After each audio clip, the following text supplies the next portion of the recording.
Almost missed the chair. We're back. We're back and just as much of a mess as ever. You okay then? I'm okay. So I've been super sick. I still don't have a full voice. At least I get something out of it. But we're back. I'm so excited to be doing Seeking Sister Wife. So Seeking Sister Wife, Season 4, Episode 1, Who Doesn't Like Thirds? This is, we've been recapping since the beginning, so you can go back and watch our original seasons. We have two couples from last season. Goodbye to the Snowdens, who he was accused pretty credibly of abuse, and goodbye to the Winders. I'm gonna miss the Winders. They were boring, but he clearly loved both wives, and he was kind of like, I'll get a third, but only if they're like, he was the one who you felt this was not just about his lower head. Like, he wasn't just like, more women, more. And so I'll miss them. Yeah, I thought everybody this year is pretty gross. Yeah, so it might end up being, so I would have liked if they had included them just for like comparison, because none of these men, there's not a single man on here where I go, I get why he's got two women. Wowza, wowza. Like every single one of them, trash. Okay? At least from this episode. I also want to say, where do they get the money? Well, one of them has two working wives, so... Yeah. And then also I want to say how much I love this as an hour-long episode. Because we were watching... Seeking Sister Wives, and even, we were watching 90 Day Fiancé, Before the 90 Days, all of those, and then even sometimes Sister Wives, they'll show you what they're going to show you, then they show you it, then they showed you what they showed you, and so we constantly watch the show like, didn't we see this already?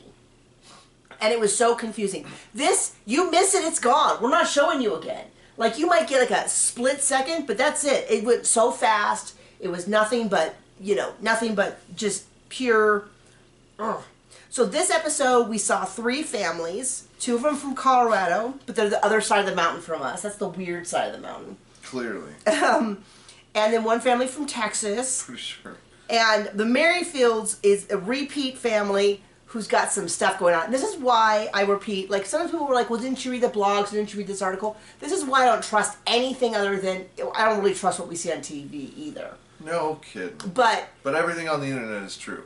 No, but because everyone was telling me that that Danielle had left him, it was clear she had a new boyfriend, she had all that. Well, at least for TV, they're still together. So let's go through the couples. Do you have a preference on who you want to start with? We'll start with the Foleys. I want to make fun of him. Which ones are these? This is the one with the guy's got his shirt off the whole time. Not a bad looking dude objectively, but it's like whenever I see him where they have to have their shirt off, I'm always like, okay, buddy, you're not that good looking. Like, because first of all, it's like, it has his shirt off to work, and it's like weird because people in the background don't have their shirt off, and it's like a little bit, then he gets on a boat, he takes his shirt off, and it's just a little bit like, okay, we get it. You like yourself a lot. You clearly waxed. You stay in shape. He's John's age. I mean, my age too. But it's just weird because I look at these people and I just go, these are so weird. And then I go, they're my age. And I go, it's like we're living in a parallel universe or something. Anyway, I would have paid money to hear this story from the first wife's point of view. So they tell this long story about him. She apparently liked it. About how, his name is Steve. He's 42. He's with Brenda, 38. They get this long story about how him and his first wife, who I thought he said that him and Brenda were high school sweethearts, but clearly not. He was married to a woman, and it was funny because he described it as like, well, they were polygamous, they were LDS, but polygamous, it was just for religious reasons. I'm like, okay, as opposed to just horny reasons. Like, I don't know that you would. Like, he, like, said it like, oh, well, those were religious reasons. Not like mine, which is to be a big sleazebag. Anyway, he didn't say sleazebag. You just don't understand. But he has this long story about how him and Brenda met, and they were all hanging out, and they just fell, him and his wife just, and then they were all hanging out, and then he's like, are we dating? And then no one wanted to answer, and then they were, and then, I don't know, we were all so happy, and then my wife left. And it's like, were you that happy? Because I'm going to guess. Clearly, that's how that works. Yeah, I'm going to go ahead and just say that you weren't that happy. At least not all three of you.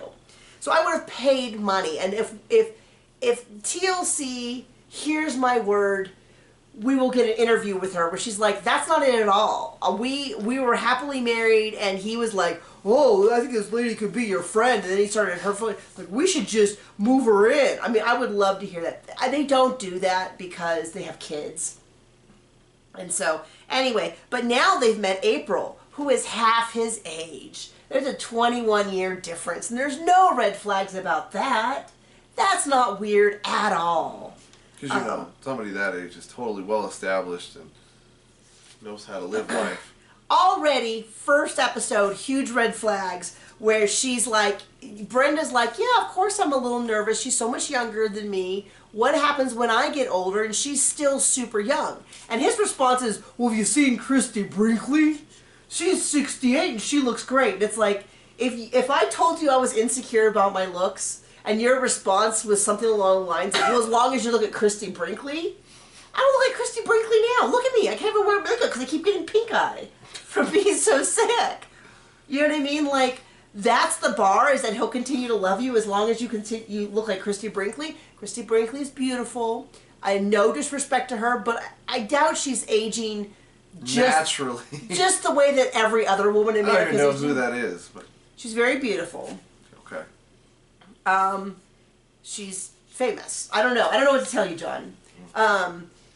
But I'm not saying that she probably has had work done. If she hasn't, she's had all the best skincare, health care, doctors, probably laser treatments, all that kind of stuff. But she's not exactly, I doubt that she is aging in a completely, just normal, like, schlepping around to the work, getting her groceries kind of way.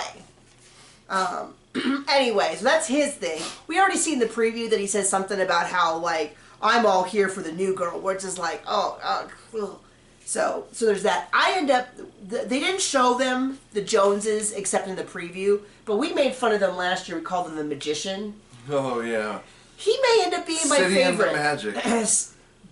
And they got dumped by, like, 4 girls, which is always my favorite part of the show, is like when they're like, oh, that waitress is kind of hot, let's go talk to her. And then she's like, to the camera, she's like, no, that's weird. Like, I'm happy going on a date, but this whole thing's weird. My favorite part of the whole thing. Like, we're not gonna, I love that they have all these people in their lives that are like, okay, you can do whatever you want, but we don't want a part of it, because this is weird. And I have yet to hear, they're always like, well, someone else can help clean the house. It's like having a best friend. I've still yet to see. You know what else is like having somebody clean the house? Maid. Yeah. And then, you know what? It's like what you hire them for. If one less person lives in the house, significantly less stuff to clean. Speaking of this, we're going to talk about the worst thing. The Davis, who are in Aurora, Colorado. He's the black gentleman with 2 white wives who are married to each other, which means that they can get alimony if one of them leaves. Total snow job. This guy has got the best marketing that I've ever seen, because he somehow convinced them that they both work out of the house. He stays home and reads articles, and they're like, well, he's at home conducting research. He's not conducting research. He's like, I learned about, atoms today, and light, and there's wave and particles. I'm like, yeah, that's true. Physics is cool. Learned that in my high school physics class. This is not exactly like, he's not like breaking apart atoms at the house. He's like reading. They're like, well, we just like how intellectual he is. Are you sure their house doesn't run off nuclear fusion? I mean, this whole thing. So he is 38. His name's Nick. He's with April, who he has been with for 14 years, who is 36. And Jennifer, who's 24, already kind of a little red flag, because she's like, well, we've been together for 5 years. I'm like, so you were 19? Red flag. A little bit of a red flag there. Wow, what does that word mean? These doesn't... I can't read your writing. You should have been a doctor.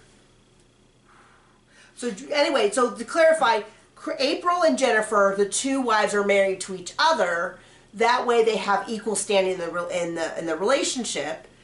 And all I can think is, man, if he'd really just set everything up so that he could just scoot on out if things ever got too hard.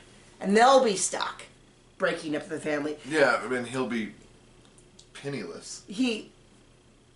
Until he gets the next woman to support him. He is a stay-at-home dad to a teenager who appears to be, well, they've been together for 14 years. And the child was 6 months when they got together, so somewhere around 14 to 15 years old is how old the child is. So he's a stay-at-home dad to, it is not his biological child, but he has been in that child's life since he was 6 months old, so I'm not going to say anything about whether or not he's really the dad, because that's not my place to say. Teenager was not excited to be on TV, let me tell you that. He wanted no part of this.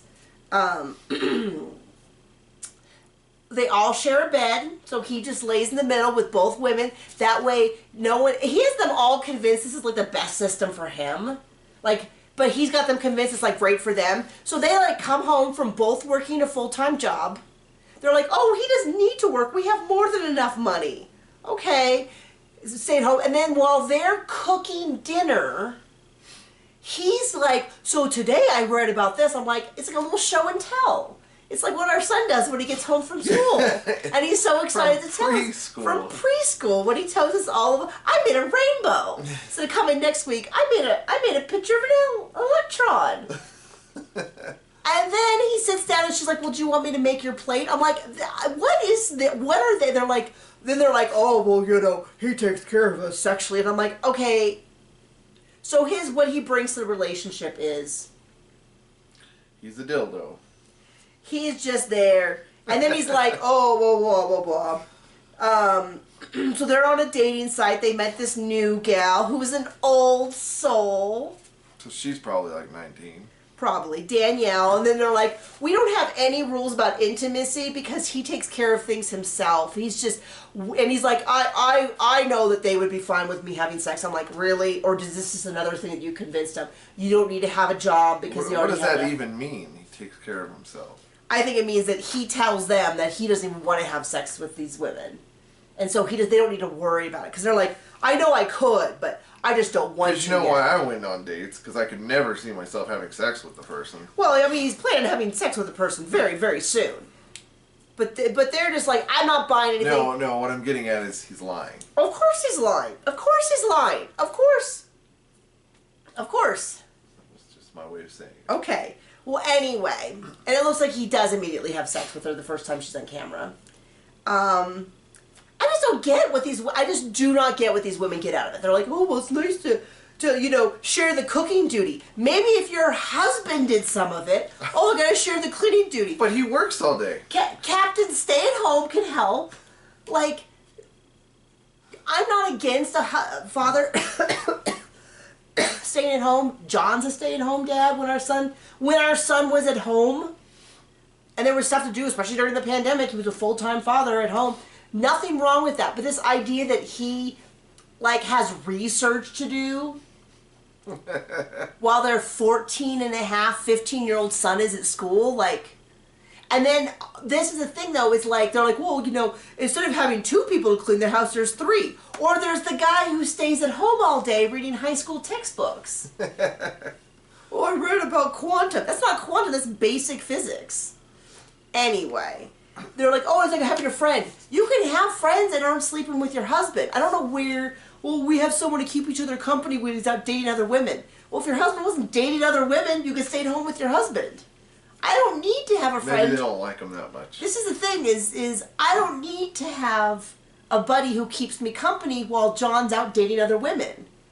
I can stay at home with John and we can make fun of polygamists on TV, which is our favorite thing to do. Anything else? I don't know. So anyway, they're all I don't know. The introduction shows are not that... Well, and then also the whole time... entertaining. Wife number 2, Jennifer, was like this. I was like, wow, is that a happy woman? And the other one talked and she's just like... I'm just like, what is going on?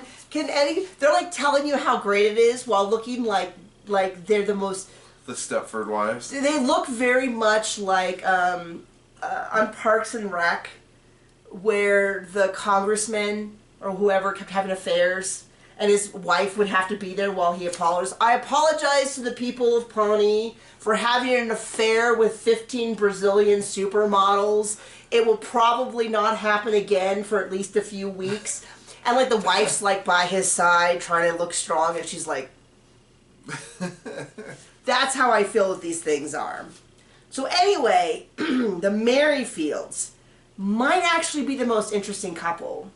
Because Which ones are these? This is Crazy Eyes, Buena Vista, Colorado, Roberta, Large Wife. Large Wife and Large Small Wife. Which, if that doesn't make sense to you, go watch our first of all, go watch the season, then go watch our recaps where he refers to Roberta. And I don't want to sound racist, but this guy's going to call the new one if the new potential becomes his Black Wife, because he's really not a great catch. Not even if these other guys he looks like Joel Osteen with zero of the charisma. Right, I'm not saying any of that in a good way. We're not Joel Osteen I mean fans. both of those ways as insults to everyone. It's like, at least if this guy, last one, Nick, seemed to have some charisma with women, Garrett does not. So Roberta You could convince me he's the Walking Dead. You could convince me he was a serial killer. And I would believe you. I'd be like, oh, the eyes, the way he talks and laughs. Eyes. Always. I always believed it, the way he's like, I believe it. So they're not living in a trailer because his family basically they didn't basically disown him. They disowned him. Sound familiar? The kids, I feel terrible for the kids, the 12 and 13-year-old. And of course, he is like the first to be like, God is making me have polygamy. And then he's like, we just figure God has all these churches and has an equal relationship with them, so I should have multiple wives. I'm like, oh, gotta love it. But is that true though? In the first place? First of all, terrible. That's not. God refers to us as children, so right there and already sheep. we're and sheep. Not exactly at an equal standing. Secondly, in his analogy, he's God. That fits with what we think of him.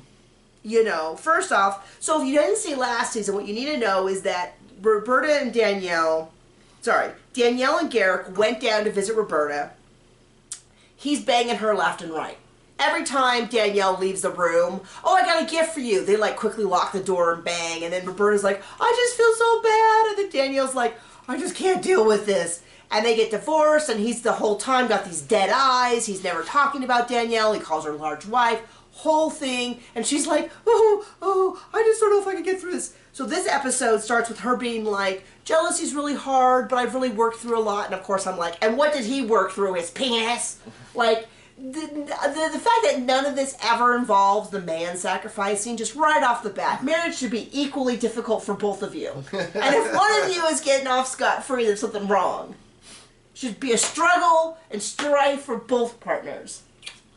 Anyway, so they decided, this is where I think Danielle has said, turnaround is fair play. If I'm going to be miserable, Roberta should be miserable too. I'm going to bring in a third wife. And it's diabolical, because she brings in a wife that is very beautiful, but she thinks that he's going to be into, but not that into. Like, he's going to like her, but he's not going to like her the way he likes Roberta. And it's like, oh, her butt is so good, and like all super creepy. He's gonna get her another wife where they're both gonna seem like even options. And then Roberta's gonna be miserable, and she's like, oh, isn't it tough, Roberta? Isn't jealous? That's something you have to deal with. Oh, do you not like it when he's kissing other women in front of you? Do you not like it when they're banging? Like, it definitely feels like diabolical planning on her part. So they get Leah, who's gorgeous. I was a little confused because they said they were driving out to LA to see her, but she came in on a plane. So I guess she doesn't live in LA. I thought she did. Anywhere. Right before they arrive, he's like, well, I'm a little nervous if she's taller than me. I have a real fear of taller women. And she's like, oh, I didn't even think to ask that. And then she shows up and she's at least as tall as him, if not taller. And it's like, cha-ching. Like, she's beautiful, but she's taller, and he's not really into taller women. And so it's a little bit like, I just feel like this is the most diabolical long game plan. That she's going to turn, I don't know why she's so set on keeping him. Like, you and your sons go have a healthy life. And I guess her parents are like moving into an apartment attached to their house, which in theory we have nothing wrong with since that's what your mom does. But we're also not bringing in multiple women. But she's like, my parents have always been supportive, which is not my memory of last season. My memory of last season was a little bit like, we're not going to shame you on TV, but we have some real concerns about this being good for you, Danielle. Is that what you remember? Yeah, well, yeah. So anyway, this might be the most interesting story in Seeking Sister Wife history because it really seems like Danielle was saying something. Well, it's like the layers on this. If this isn't all what people think it is, and I'm not the first person to say this by any means. Everyone is like, this is all a little suspect that he was so into Roberta and sneaking off with her every second, and now they've got a third wife and Roberta's all hurt, and oh, and there was... I guess you shouldn't have taken care of your dying mom over in wherever the heck you are. What are you talking about? Roberta. Is that what she did? Yeah. I thought she, what are you talking about? When did you see that? On TV when we watched the show. Oh, I didn't see that. I thought it was because of the pandemic she couldn't come over. That might have been part of it, but they made it look like she was some good person taking care of her sick mom. Well, I don't have anything against Roberta. I have anything against Garrick. He's the creepiest guy I've ever seen. And that's the thing. None of these guys, like I said at the beginning, none of these guys when I look at, what's his name over here? Foley, Steve Foley. Kind of, sort of, I go, okay, he's kind of, to me, better looking. But, like, the whole, like, I gotta take off my shirt off every second is a little bit like, okay, He-Man. Like, we get it. You think you have nice pecs. Let's bring it down a few notches. But none of these men are men I go, wow, I can see why all these women fall in love with him. They're so smooth and they're rich and they're powerful. You know what I mean? It's always like, I don't work. I don't have a job. Anyway, are you excited about Sister Wives? I'm excited to see there's 2 more families incoming. It's going to be a great season. Okay, bye.